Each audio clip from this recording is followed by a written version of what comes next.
Artists, fans want festivals to address sexual harassment file in this October 25, 2015 file photo. A festival-goer crowd surfs at the 2015 Knotfest USA in San Bernardino, Calif. Fans and artists are asking the live music industry to make cultural changes to address sexual harassment and groping in the wake of the festivals are responding by training festival staff and volunteers on how to respond to harassment, adding booths or signs with information on where to report sexual violence and having clearly posted anti-harassment policies. Photo by Paul A. Hebert, Envision, AP, File, Nashville, Tennessee. AP. When Emma Friedman went to her first rock festival at the age of 17, she was so excited to get to see bands she loved. But as she was leaving, she recalls her mom made a comment like, "Are you sure you want to wear those shorts?" Friedman didn't think anything of it until she got groped at the festival. "They were what I felt confident in and what made me feel comfortable," said Friedman, who is now 20 and going to school in Asheville, North Carolina. "And then I was crowd surfing and some guy was trying to be inappropriate." Friedman said her friend who accompanied her was groped so hard she bled. Friedman is one of many music fans who have spoken up about sexual harassment and groping at musical festivals recently as with more attention on the long-standing problem but little statistical data on how often it happens, music fans and even artists are asking the live music industry to make cultural changes. This year, Friedman went back to the same festival, called Carolina Rebellion, this time armed with a sign that said, "Stop sexually assaulting female crowd surfers." She said the response was overwhelming positive, from both women and men. Some festivals are responding to complaints by training festival staff and volunteers on how to respond to harassment, adding booths or signs with information on where to report sexual violence, and having clearly posted anti-harassment policies. Kim Warnick, who runs the campaign Here for the Music for the social activism group called Calling All Crows, worked with Bonnaroo Music and Arts Festival in Manchester, Tennessee, to give voluntary training to about 250 members of their staff this year. Festivals like Bonnaroo, Lollapalooza and Austin City Limits have prominently posted policies on their websites and on festival grounds about harassment and how to report it. Laura Son, Bonnaroo's Director of Sustainability, said they wanted to be proactive in their response to a growing cultural movement around. But Warnick said for the vast majority of festivals and venues, fans and even artists are left in the dark about their safety when they enter those spaces.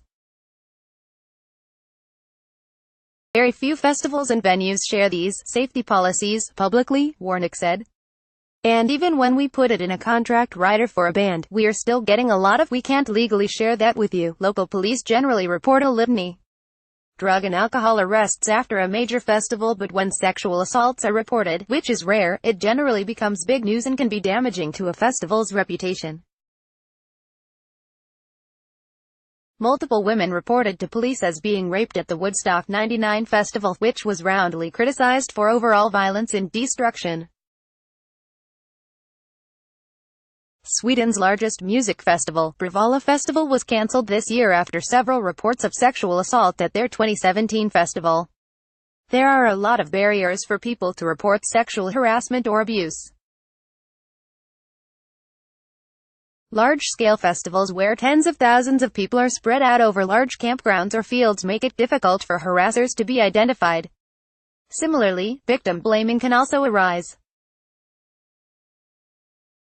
A lot of people feel like, "Oh, I was drinking, so am I just going to get that blamed on me for being drunk or for not wearing enough clothing," Warnick said. The challenge is that it's a really inconsistent experience. You can't reliably report and know that you're going to be taken seriously. Some artists are including a requirement venues have anti-harassment policies as a part of their tour contract. Others have spoken out on stage to try to stop groping that they can see in the crowd, including Drake. Pop singer Madison Beer said during a show once, she called out a man who was being aggressive to a woman in the crowd. She kept pushing him off, and he wouldn't stop yelling at her and telling her to shut up, Beer said. I stopped the show and I was like, leave her alone. Everyone applauded. I don't even do things like that for a reaction or applause. I genuinely don't like seeing that. I've definitely had my fair share of guys being a little too much with me, and they think just because they follow me on Instagram they know me. Shauna Potter, of the feminist band War on Women, has created a guidebook about creating safer public spaces after working with many venues in the Baltimore area.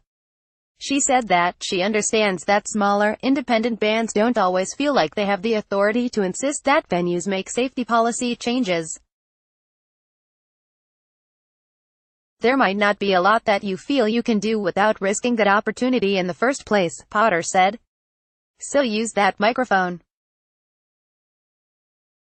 Let people know that even if they're harassed in that venue and you don't know if that venue is trustworthy, let them know you can talk to you. Laura Haddadine, 23, has been volunteering with Our Music, My Body at Chicago area festivals like Lollapalooza and Riot Fest for the past 3 years. She said that anti-harassment policies are important, but staff training and having advocates shows a festival isn't just giving lip service to dealing with the problem.